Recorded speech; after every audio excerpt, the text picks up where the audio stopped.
Hello दोस्तों, मैं हूं आपका स्टोरी टेलर। कभी कभी जीवन में हम ऐसे लोगों से मिल जाते हैं जो खुद को हमेशा दूसरों से बेहतर साबित करने में ही लगे रहते हैं। लेकिन असली श्रेष्ठता क्या होती है? बुद्धि, ताकत या फिर संवेदनशीलता? एक साधारण सा कछुआ तीनों भाइयों की असल पहचान खोल देगा और साबित कर देगा कि सच्ची महानता बाहरी रूप में नहीं बल्कि हमारे ही अंदर की पहचान में छुपी होती है। जीवन में महानता का दावा तो हर कोई करता है। कोई कहता है मैं सबसे ज़्यादा बुद्धिमान हूँ और कोई कहता है मुझ जैसा कोई नहीं। पर असल महानता शब्दों में नहीं होती, वो हमारे ही कर्मों में छुपी होती है। विक्रम और बेताल की आज की इस रहस्यमयी और दिलचस्प कहानी में एक ब्राह्मण अपने तीनों पुत्रों की समझदारी की परीक्षा लेता है। आज मैं आपको लेकर चल रहा हूँ अंग देश के एक छोटे से गांव में, जहाँ एक ब्राह्मण के 3 पुत्र थे। तीनों में एक ही बात समान थी। तीनों अपने अपने गुणों को दूसरों से महान मानते थे। लेकिन समंदर के किनारे मिला एक साधारण सा कछुआ एक ऐसा सवाल खड़ा कर देगा कि तीनों को खुद की असल पहचान उजागर करनी पड़ेगी, और इसी पहचान की परीक्षा राजा स्वयं लेगा। अब देखना यह है कि सबसे बढ़कर कौन है, बुद्धि वाला, सुगंध पहचानने वाला, या वो जिसके भीतर संवेदनशीलता सीमा से भी आगे बढ़ चुकी थी। तो दोस्तों, कहानी को ध्यान से सुनना, क्योंकि कहानी के अंत में एक सवाल उठेगा और वही सवाल तुम्हारी बुद्धि से भी टकराएगा। यानी कि बेताल राजा विक्रम को कुछ इस तरह से कहानी सुनाता है।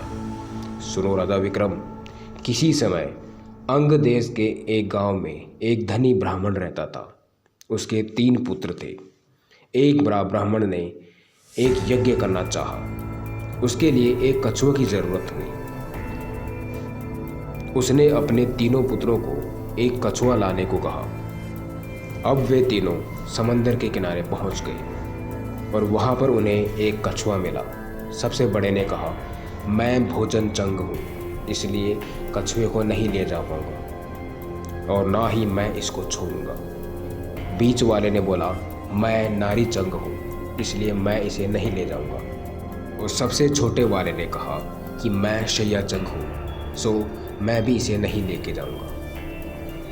अब वे तीनों को तीनों इस बहस में पड़ गए कि उन तीनों में से सबसे बढ़कर कौन है।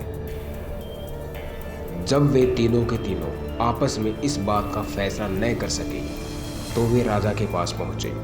राजा ने कहा, आप लोग यहीं पर रुकिए, मैं आप तीनों की अलग अलग परीक्षा लूंगा।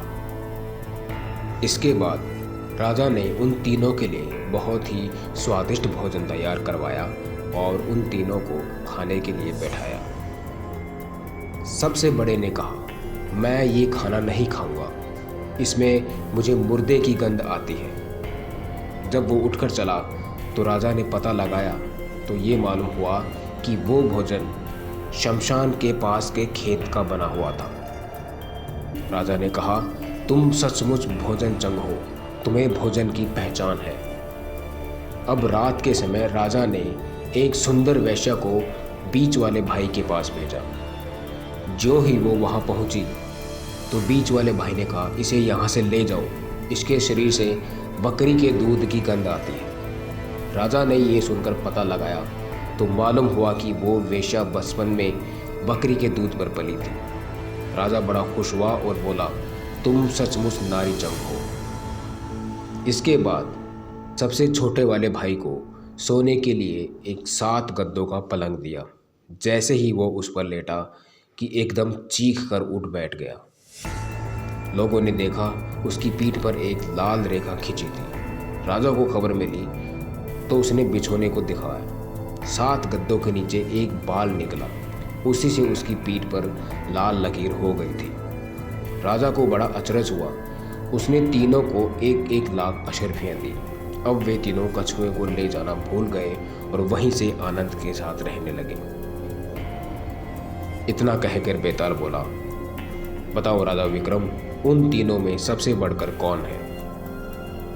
राजा ने कहा, मेरे विचार में सबसे बढ़कर शेयाचंग था, क्योंकि उसकी पीठ पर बाल का निशान दिखाई दिया और ढूंढने पर बिस्तर में बाल मिल भी गया।